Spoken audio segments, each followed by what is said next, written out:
Asibungile sikwamukele indabeni zehora lesikhombisa kusihlwa nazi enohlonze ngalesikhathi. Wonke amazwe ahambele ingqungquthela yenhlangano yezizwe yokuguquguquka kwesimo sezulu iCOP27 kwelaseGibhithe axwayiswe ngokuthi kufanele ayeke ukuphehla amandla ngendlela ezinuku bezimvelo ngokusheshsha. Umphakathi waseNelson Mandela Bay ukhathazekile ngezigameko zokubulawa kwabantu kuleya ndawo. Kulempela sonto eyedlule bayisithupha abantu ababulewe eNew Brighton kwasinda ingane neminyaka emithathu. AmaZulu FC azobebheke ukuvuka ithintithe emqhudelwaneni iCarling Black Label Cup kulempela sonto ezayo ngemva kokuguqiswa iOrlando Pirates kowamanqamu weMTN 8 ngomgqibelo.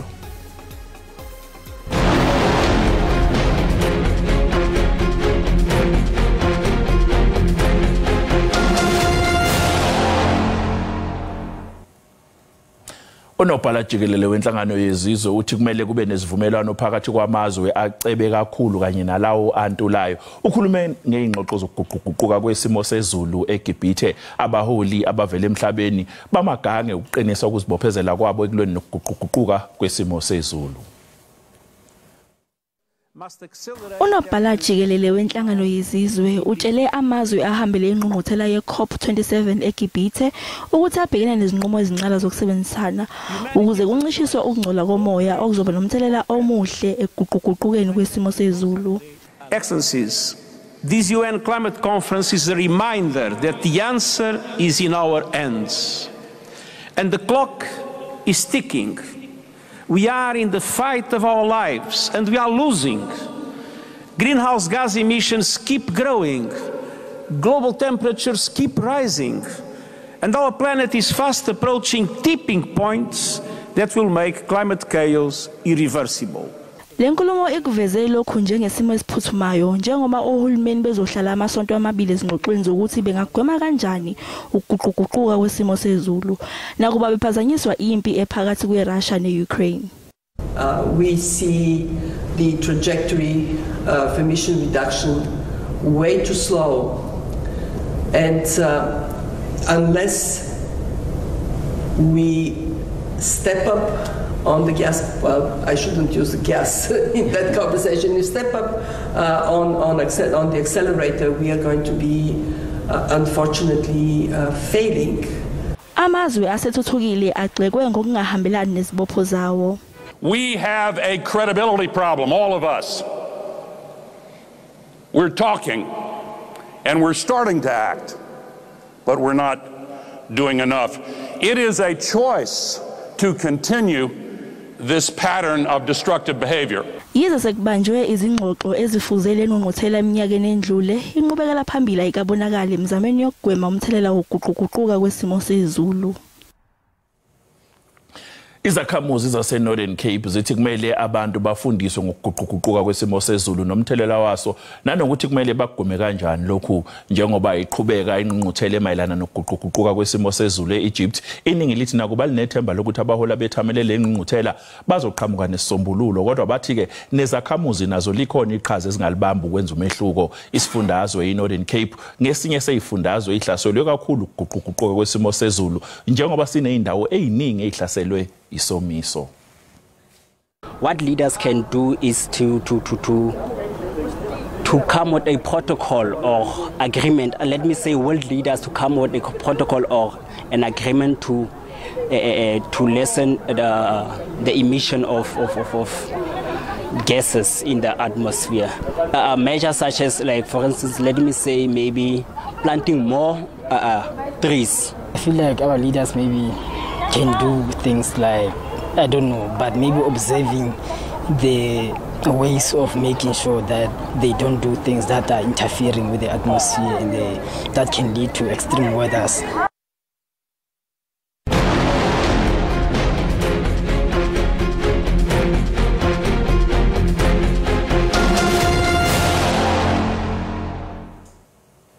Umengameli wezwe uCyril Ramaphosa usekuphikile ukuthi wephulwe isifungo sehhovisi lakhe waphika futhi ukuthi kukhona okuphambene akwenza ngodaba lweplazi iPharaphara. Ukusho lokhu ngemva kokuthi ekwazile ukumelana nomnqamla juqu abawubekelwe yithimba eliqokela ukuthi libhekisisele ludaba lweplazi iPharaphara. Usihlalo waleli thimba elizimele ngowayinhloko yamajaji kulelizwe uSandile Ngcobo.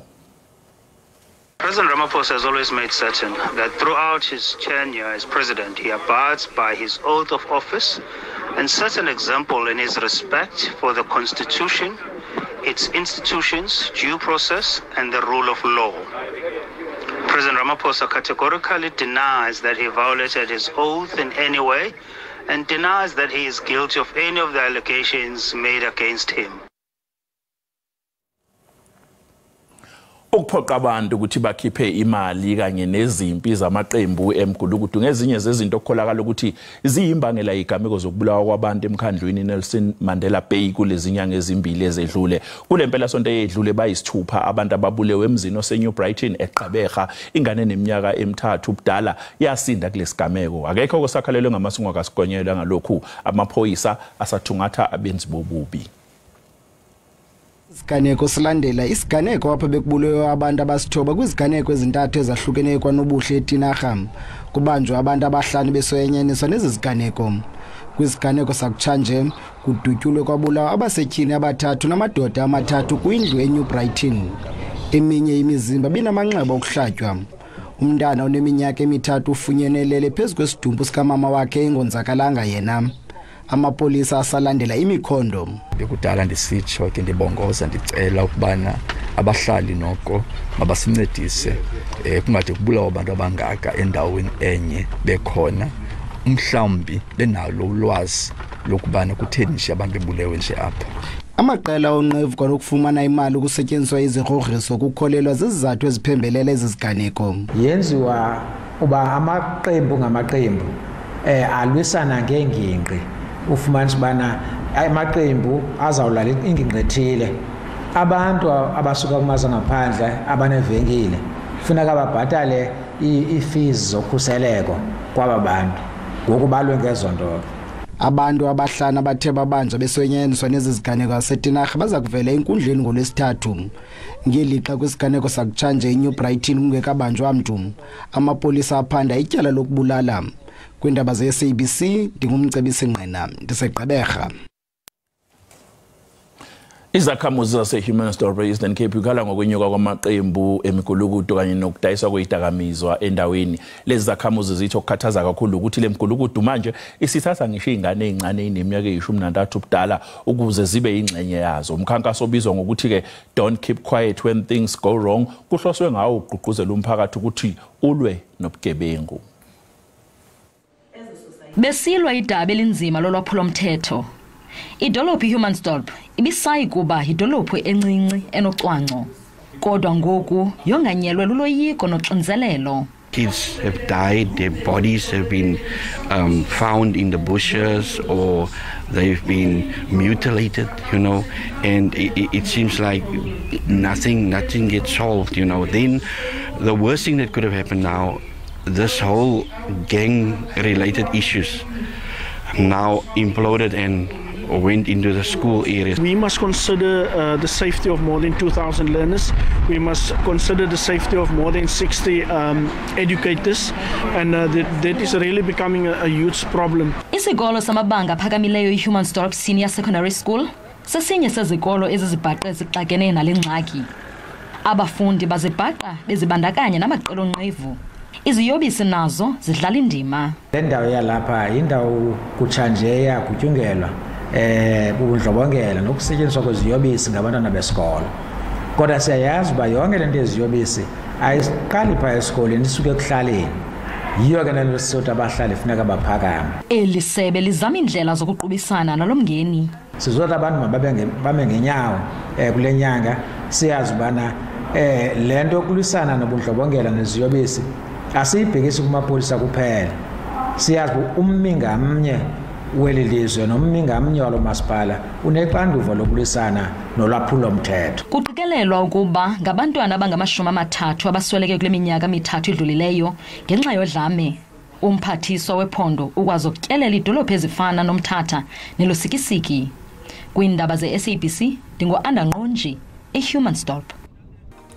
Emasontweni amabili edlule kube nemibiko yesexwayiso ngokuhlaselwa kwabashokobezi eSandton eGoli nokuyisixwayiso esakhishwa yindlu yenxusa laseMelika. Kepha ke uhulumeni wakulelizwe wagxeka isinqumo seMelika sokukhipha isexwayiso engazisanga bomthetho abafanele abakulelizwe. Njengoba ke landa itwetwe ngabashokobezi, uhlelo lwe-SABC Unfiltered luzobe linengxoxo ekhethekile nosolwa ngokuba umshokobezi uFerhand Huma nongomunye wabana abantsunywe iMelika ngokuxhasa ihongoze ISIS eSyria naseMozambique. Huma lona ke uke wasolwa nangokuqala ikhongoze ISIS eThekwini waphinde weyamaniswa nokuhlaselwa kwezindlu zokukhonzela zamashiya ngo-2018. Isiqephu salolu hlelo sosakazo ku-SABC3 ngokugamanxa kwehora lesishiyagalombili ebusuku nje. Inhlangano yomphakathi kanye nomfelandawonye wezinyunyana zezisebenzi ikhosathu sebephakamisa ukuthi kwenziwe uphenyo olusheshayo ngezinga lempilo yamalungu eCabinet likaMengameli uCyril Ramaphosa ukuze izakhamuzi zakulelizwe izobuyelwa yithemba lokulwisana nenkohlakalo. Ephendula imibuzo ngemuva kwenkulumo yakhe yayibhekise esizweni ngo-2018, uMengameli Cyril Ramaphosa wamemezela ukuphenywa kwezinga lenhlalo longqongqoshe kanye namaphini abo. Ukuya phambili ngo-2022 akukho sekwenzekile. uRamaphosa uthi wayelinde kuphume umbiko wekhomishani kaZondo, kanti emasontweni amabili edlule waphendula okwakushiwo umbiko wale khomishani. As recommended by the Commission, lifestyle audits for the President, Deputy President, Ministers and Deputy Ministers is being managed by the Director General in the Presidency and undertaken by an independent external service provider. Kodwa izinhlangano iOTA nekhosathu ziyavumelana ukuthi ukuphenywa kwezinga lempilo lamalungu eCabinet khona kumqoka kakhulu ekulweni nenkohlakalo. Zithi akucaci kungani uRamaphosa elinde isikhathi eside kangaka. We believe that they should happen. They should happen properly. They should happen, as quickly as possible without rushing the job. Make it public, because that's how you're going to start changing the culture. Because the police can only do so much locally, just watching, just start shifting the culture. Kunesiphakamiso sokuthi lokhu kuphenywa kwamalunga kahulumeni kwenziwa abazimele noma uphiko lwezokuphepha kuhulumeni abakwa-SARS okanye SIU. Ngesikhathi libuzwa ngokuthi lingase kwenziwe nini ukuphenywa kwezinga lokuphila kube impoqo kumalunga eCabinet nakuMengameli Ramaphosa, ihhovisi likaMengameli lithe lizophendula ngesonto elizayo. Umnyango wezempilo eEastern Cape uqale inyanga yokuqwashisa ngamalungelo abantu abanokukhubazeka ngokunikela ngehlaleni namasondo eNelson Mandela Bay. Omunye wabahlomlilo kulolu hlelo nguMax Gulati, umpetha womhlaba wosozinyama ibodybuilding. uMax Gulati zange azalwe ekhubazekile kweminyaka embalwa edlulileyo. Wayengutata abantwana ababini eneminyaka engama-27. I don't know what happened. I just slept and wake up like this. I slept, wake up disabled. When I went to the doctors, they told me I have a growth problem on my spine. And when I asked after the operation what they found, they said they found only water on my spine. And it was sad because I don't know the main reason, but I saw myself on a wheelchair. Kodwa oku khange kumtyhafise. Wafumana umdlalo ukuphakamisa intsimbi ngokunentshinga ezininzi. Kwaye ukufumana isitulo esihamba ngamavili kuzomnceda kukhuphiswano luzayo. Jabula siswami lebantu yakamani ngoba kaloku wheelchair inyawo zami ngaphandle kwheelchair khona ndiya kuyo, so into endivuyisa ngamandla le because ithethe ukuthi lonto leyo abantu ukwazi ukuncedisana i-wheelchair zami ukwazi ukuncedisana because nxa ungumuntu ohlele ku-wheelchair akwazi ukusebenzisa i-wheelchair enye, especially kwi-sport endisenzayo must ube ne-wheelchair zokuncedisana because indawo endihlala kuyo indawo embi ngamandla, so i-wheelchair enye iyaqhubakala. So nxa une-wheelchairs at least ezimbini uyakwazi uncedakala because nxa uya kwindawo ezikude uyakwazi usebenzisa linje ndenxa uphinde uhlele endlini uyakwazi usebenzisa lindalo. Isebe lezempilo eMpuma Koloni lithi sele likhuphe izitulo ezamamavili ezi-600 kulo nyaka. Sasizinikezele i-wheelchairs ezingapha kwe-910 kubantu abadala nakubantwana, and ke loo nto siyenza sisongeza kumsebenzi besiwenzile last year apho khona besithe safika close to 2,000 sinikeza ngezi wheelchairs nezinto ezibizwa phecelezi assistive devices. Isebe lezempilo lithi lizonika uMax inkxaso kukhuphiswano lakhe kulo nyaka ozayo. Ndingulerato Fekisi kwindaba ze-SABC eGqeberha. kanti sisekuzo ethinta ihlalo einamasondo sikubuyisela emuva emcimbini okugcotshwa kwengonyama uMisuzulu kaZwelithini enkundleni Moses Mabhida eThekwini ngempela sonto eyendulele edlule kunensizwa eyabonakala igiya iwuphosa phezulu uDonkani ibiqhutshwa ngesihlalo esinamasondo siyicinge saze sayithola lensizwa igama layo uSenzo Mahayi njengamanje ke sixhumana nayo ngohlelo lokuxhumana iZoom nodange siyakwemukela eindabeni zesiZulu. Abaningi bahlabe kumxhwele ngento owayenze enkundleni. Sitshele yini owawuyizwa ngempela usungena enkundleni. Vele sonke sasijabula kodwa sathi uma sibona owakwenza kwehluka kakhulu. Ngibingelele kuzowadlula. Wavuka usinga lama ngenyawo. Vele mina ngumuntu okhulele emakhaya obekade obukelayo kakhulu isikhathi esiningi. So ngathi mangena lapha eseMabhida ngizinkundle ihlokoma. Ngavele usinga lapho kalama ngenyawo ngasithi hayileli isuka ngisebenzise. Ubani lona owayekufuqa ngesihlalo sakhe esinamasondo? Nanikuhlelile yini lokho nakulungiselela lokho enanikwenza? Cha ukhuluma nje iqinisele Msulo lo amfo wangibona ngisabiliyela ngaphandle wasethi nje ucela ukungiphusha. Angimazi igaba lakho wathi nje ngani bekubaqala lapho namanje ngamazi ukuthi ungwabani kodwa siyaxhumana naye. Nodange inyanga yokuqwashisa ngabantu abanokukhubazeka. Imuphi umlayezo ongawudlulusa kumuntu osesimweni esifana nesakho njengamanje? Engakusho nje bhuti wami ukuthi abantu babe nokuzithemba entweni yonke abayenzayo bazihloniphe bahloniphe nabantu baqhubeke nje nokuzama bangakiyeki ukuzama. Nanokuthi bangalokhu bebalisa njalo ngathi ingane enezilonda ekhanda banyakazi nje abantu banokukhubazeka baphume ngaphandle bebe expose kwabantu be expose kuzo zonke into ezenzakala ngaphandle. Loyo ke uSenzo Mahayi insizwa le eyabonakala igiya phezulu kwesihlalo esinamasondo emcimbini wesilo besikhuluma naye ke sisebenzisa uhlelo lweZoom sibonga kakhulu nodange. Isebenzi kahulumeni engaphansi kwenyunyani nehawu ingenela umbhikisho ngekhathi zamadina kuzwelonke namhlanje. Lo mbhikisho uza njengoba kukhulu kwesabisa ngokukhukhulela ngoqo wesiteleka emkhakheni kahulumeni ngokukhushulwa kwamaholo. Ingxoxo phakathi kahulumeni nenyunyana zabhuntsha futhi ngesonto eledlule. Inyunyana ke manje seyisabise ngokubeka phansi amathuluzi uma uhulumeni engabukeza kubeka etafuleni okungamaphesenti amathathu. Inyunyana ifuna ukukhushulelwa imholo amaphesenti 10. Izisebenzi ezingaphansi komfelandawonye wezinyunyana iCOSATU zidele isiZulu ebelinaza dela nesikhathi saso sokuphumula zangenela umbhikisho emahhovisi eSASSA eGoli. So these are part of the ongoing pickets which are happening across all provinces, across the country, wherein members of different unions and federations are expressing their views about the enforced 3% that government wants to impose on workers. Lemibhikisho ezokwenziwa ngezikhathi zasemini yenzeka kulo lonke leli njengoba izisebenzi zifuna uhulumeni abukeza amaphesenti amathathu awabeke ezithebeni zona zifuna amaphesenti 10. The main issue is only salary. If government they can give the workers 10%, no stress. I'm quite sure nothing is going to happen as long as they give these people the increment. This thing is happening all around the country. Lezi zisebenzi ezingaphansi kwenehawu emahhovisi eSASSA Document Warehouse zithi lembhikisho izoqhubeka kuze kube kuhlangabezwana nezikufunayo. Uhulumeni usamile esinqumeni sakhe nesichithwe izisebenzi. Sasokola izinto zenyuka every day like grocery, petrol every day fanele size emsebenzini with 3% is nothing. Izisebenzi zicela zonke izisebenzi zezinye izinyunyana kuba zingenele umbhikisho ngezikhathi zasemini zikhombise ubumbano. Kwezemidlalo iqembu amaZulu limisele ngokushaya into ecoke emva kokushaywa yiOrlando Pirates kwamanqamu eMTN 8 ngempela sonto. Inyokane elihlazana izobe iqhuthana amakhizane neMamelodi Sundowns ngomgqibelo. AmaZulu FC athi azovuka ithathe ngemuva kwehlulwa kwamanqamu imbangi zayo iOrlando Pirates. Nakuba bathe ukuphazamiseka bathi sebedlulisile emqondweni njengoba sekufanele bayihlelele kahle umdlalo wabo neMamelodi Sundowns eFNB eSoweto. Unfortunately, we didn't get the result that we wanted, but I think everyone can see, and our fans in the first place can see how hard and how much we are pushing to get the best result possible. It's really going to be a difficult game. It's all up to us that how do we bounce back from everything that has happened.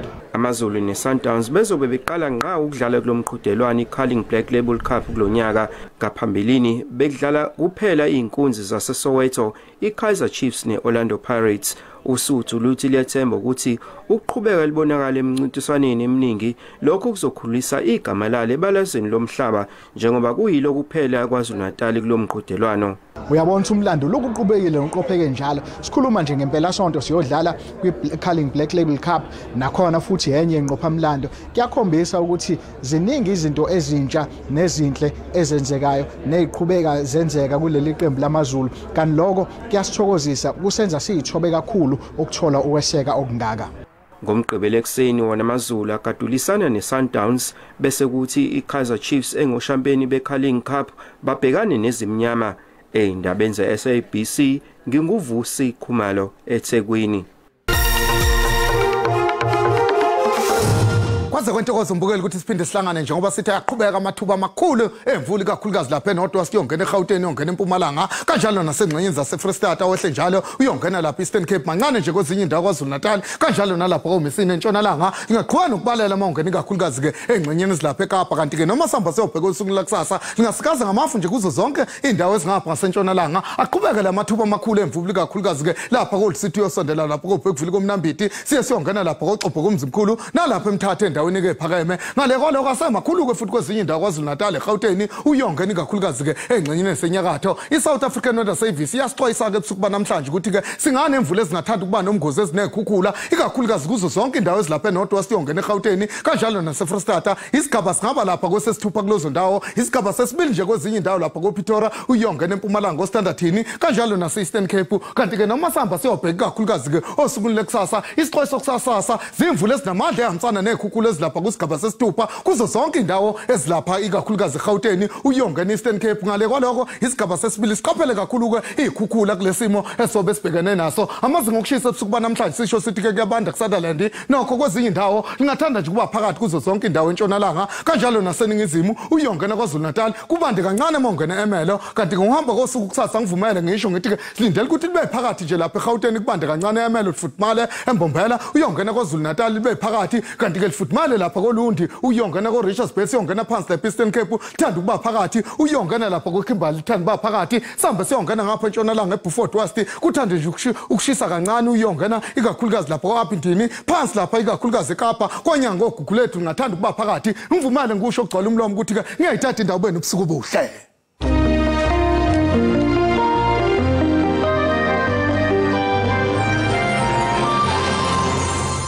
Nindaba kandaba zakithi mangenganeni ziyaxaka ziyaxoxeka lidumanga izulu laze ladida ngisho umkhusho lwakwamsimangi sangoma sezulu ziyaguqa lapho khumbula ke mbukela ukuthi lezi ndaba ikhona ku YouTube ngena kuyo uzicinga ngamagama athi SABC izindaba usale kahle.